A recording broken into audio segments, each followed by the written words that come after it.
is Kyle, and welcome to the inaugural episode of COVID Comfort.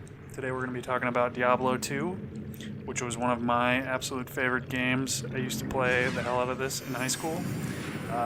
It came out right kind of at the cusp of online gaming becoming a big deal. Obviously at this stage, in 2000 when this came out, it was not very feasible because of slow internet speeds. But it also was kind of the end of me being big into gaming at that time, because after that, the majority of games became very online-centric and open-ended, which is interesting, but for me, it made me realize how much I like the finite boundaries of a story and something having an actual end to it. I don't really want to play games forever. I kind of want to complete them, get the satisfaction of beating the game, and move on. And if I really loved it, like this game, I will play it again from the beginning. But I don't want to feel like there's just like endless things that I'm leaving undone or not, that I'm missing out on. But anyways, Diablo 2 is a role-playing hack-and-slash PC game. It's kind of medieval horror, I guess is what I would call it. You can pick from a variety of different characters. You have like 4 or 5 different classes of characters, like a barbarian, a necromancer, paladin. I'm usually the paladin, the holy warrior, cleansing the land of evil. Basically, you're trying to stop Diablo from bringing hell on earth or something to that degree. And you're going through 4 different stages with about, I think, 6 missions apiece, gathering various items and killing certain demons that have like taken over that area. And it's pretty fun. It's a lot of hack and slash, a lot of just trucking along to get some XP and pick up gold and items that you can sell to upgrade your weaponry and your armor. That being said, I think it's pretty fun. I enjoy the hell out of it. It's, the graphics and the gameplay, I'm sure, would seem dated to anybody at this point. Obviously, I have like a heavy nostalgia factor, so it's I don't see the flaws per se, but I really enjoy the world that they create. It's pretty richly textured. Each setting has a lot of area that you can explore. Various kinds of different ruins and statues, and just a feeling that there's history there. And the sound design, I think, is incredible and somewhat genuinely frightening at times. Just some of the sounds that the enemies will make. And there's a host of all these weird different creatures that you fight. There's a whole variety of like zombies and mummies.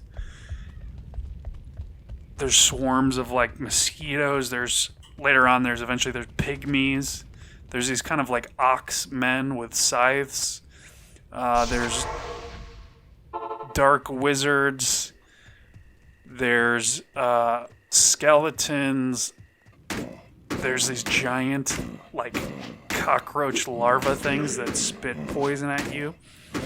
There's these like lizards that leap over you and scratch you. There's ghosts that suck your mana, your magic energy out of you. What else?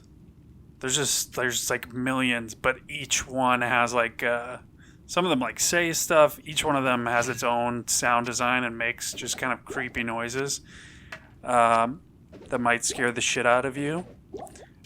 It's not a super strategy heavy game. I mean, you do have to kind of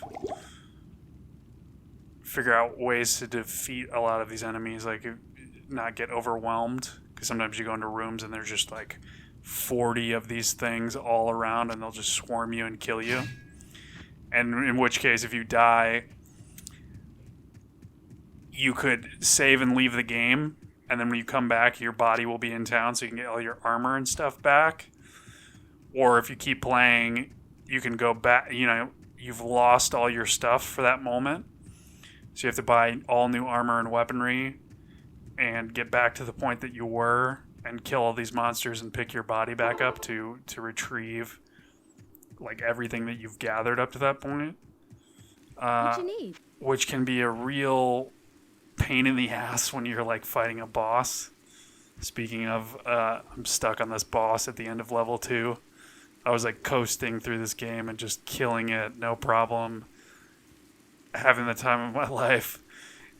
And this fucker, I tried like 4 or 5 times and like saved the game and just gave up for the day and come back the next day and was like, it's just aggravating. So that's where I'm stuck right now. But I think it's a super fun game. It made me kind of wish that there were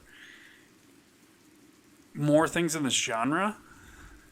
Because film-wise, I can't really think of anything off the top of my head. I mean, I know there's some kind of like dark fantasy films bordering on this, but I think it would be a cool thing to explore, to go full horror, full like medieval horror, and really do something dark and intense in that environment and mix kind of horror and fantasy hardcore. Would be pretty fun to see. And I mean, this game itself, this archetypal kind of story, you could definitely bounce off of and write a pretty solid, satisfying story just based on that. Or, you could totally fuck it up, as people do. But yeah, I mean, this has certainly occupied hours of my time under heavy duress when I'm unable to focus and even watch like a movie, because I just will not even know where I'm at. I'll realize I drifted off for 5 or 10 minutes and I wasn't even paying attention, or I got up and did something else, because I can't like passively watch something very well at the moment. So it is something fun and enjoyable to engage in, and kind of like anything. It's nice to go into a little world and escape and know what the real goal is, the real simple, clear things you need to do in this imaginary world are there, and they're finite, and they're A to B to C. And man, is that refreshing at a time like this. So yeah, I would definitely recommend it. I looked it up and saw that it's, I think it's $9.99 on Blizzard.com. You might be able to find it even cheaper if you bought the disc or something. I know I bought the battle chest version that has the expansion pack, which is like another level, for like, I feel like even then it was $9.99. Maybe it was $20. And this was 5 years ago. Funny, I looked this up, and the game came out on June 29th, 2000. Which, oddly enough, June 29th is my birthday. So, made me like this game even more.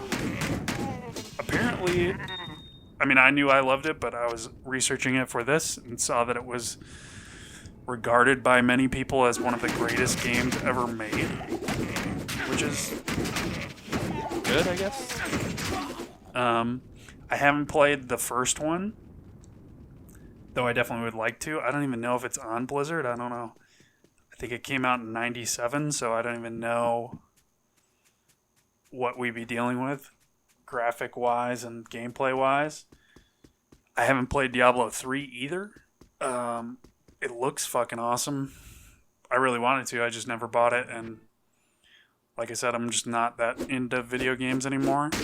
I mean, I love to play them every now and then, but my problem is I want to be productive.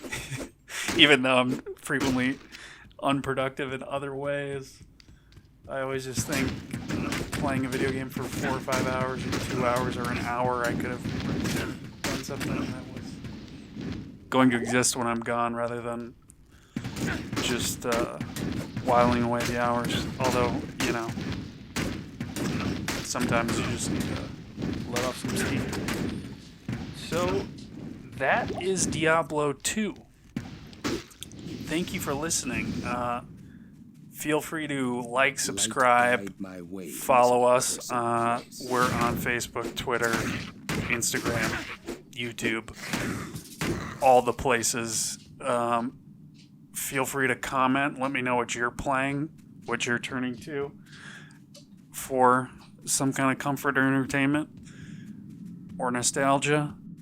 Next time I'll be switching it up and talking about a film.